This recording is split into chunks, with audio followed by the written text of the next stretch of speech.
బాబాయ్ చెప్పండి, మీ నియోజకవర్గంలో పవన్ కళ్యాణ్ గారు పోటీ చేస్తున్నారు. ఎవరెవరు చేస్తున్నారండి? పవన్ కళ్యాణ్ గారు వైసీపీ నుంచి వంగ గెలిచారు. ఎవరు గెలుస్తారంటారు? ఇంకా ఉన్నారు కదా. ఇప్పుడు టీడీపీ నుంచి వర్మ గారు కూడా ఇండిపెండెంట్గా వేస్తానని వార్తలు వస్తుంది. టీడీపీ కూడా వదిలే అయిపోయింది కదా, ఇంకా పవన్ గారిదే కదా. ఇంకా పవన్ కళ్యాణ్ గారికి ఎలా ఉంటుందండి పిఠాపురంలో? పిఠాపురం సీట్ బాగానే ఉంటుందండి. ఎందుకంటే అంత నమ్మకం ఆయన మీద.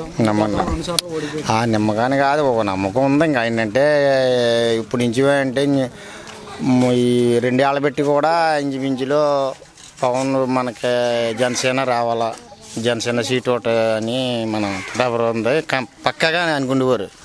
దాన్ని పెట్టి నమ్మకం మీద ఇంకా నమ్మకంగా ఇంకా జనసేన పక్క. ఎందుకంటే అంత నమ్మకం జనసేన పిఠాపురం అంటే నమ్మకం అంటే ఏం లేదు, మామూలుగా ఇంకా ఒక చుట్టూ చూడాలా, ఇన్ని ఒకసారి చూడాలా అన్న దాని గురించి. కానీ ఇంకో రకం ఎన్నో పార్టీలు కూడా దాని గురించి కానీ మనకు కూడా ఇలా కూడా ఉదయ శ్రీనివాసరావుకి ఏదో అన్నారు చేసారా అని మరి పక్కగా ఈయన పెట్టుకున్నాడు, పక్కగా ఈయన అవుతాడని నమ్మకం. ఆయన గెలిస్తే ఎలాంటి మంచి జరుగుతుంది అనుకుంటున్నారు మీ పిఠాపురం? మరి జరిగింది కదా, మరి ఇంకా చాలా ఉన్నాయి. కానీ అంటే కొన్ని నియోజకవర్గాలు ఇలా ఉన్నాయి, వర్గాలు కూడా ఎందుకుగానండి. మనకి పక్కగా నీకు గ్లాస్ పార్టీ అవుతే మాత్రం పవన్ కళ్యాణ్ గారిని అవుతే మనకి చాలా మా ఏరియాకి బాగుంటుంది. మెజారిటీ కూడా ఉంది కానీ పక్కగా ఇంకా సీటుకి పక్క మెజారిటీ కూడా ఏం చెప్పలేము, కానీ ఇంకానే సీటు మాత్రం పక్క. వైసీపీ నాయకులు ఓడించడానికి డబ్బులు కూడా ఖర్చు పెట్టడానికి సిద్ధంగా ఉన్నారు.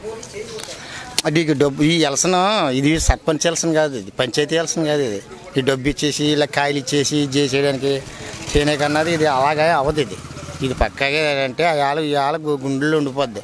కొద్దిగా ఎవరికి వేద్దాం అన్నది ఏంటన్నది అని వాళ్ళు నువ్వు కాయ ఇస్తారా, నువ్వు బిర్యానీ ప్యాకెట్ ఇస్తారా, అది సమస్య కాదండి. అక్కడ ఏంటంటే ఇది ఎమ్మెల్సీ ఎలసన్ కాబట్టి ఇది మామూలుగా వాళ్ళ గుండెలో ఉండిపోయిందంటే పక్కగా ఇంకా వాళ్ళకే బారేస్తారు. అది కానీ ఈ సీటు మాత్రం పవన్ కళ్యాణ్ గారు పక్కగా అయిపోతాడు. మీ ఊరు వస్తేనే వేస్తారా లేదంటే రాకపోయినా వేస్తారు? వచ్చేసే మా ఊరైనా ఆయన ఎక్కడ మేము ఎక్కడ ఉంది, కానీ ఆయన గొడవ లేదు. ఒక్కసారి చూడాలా, పవన్ కళ్యాణ్ ఒకసారి చూడాలని ఓ నిర్ణయం.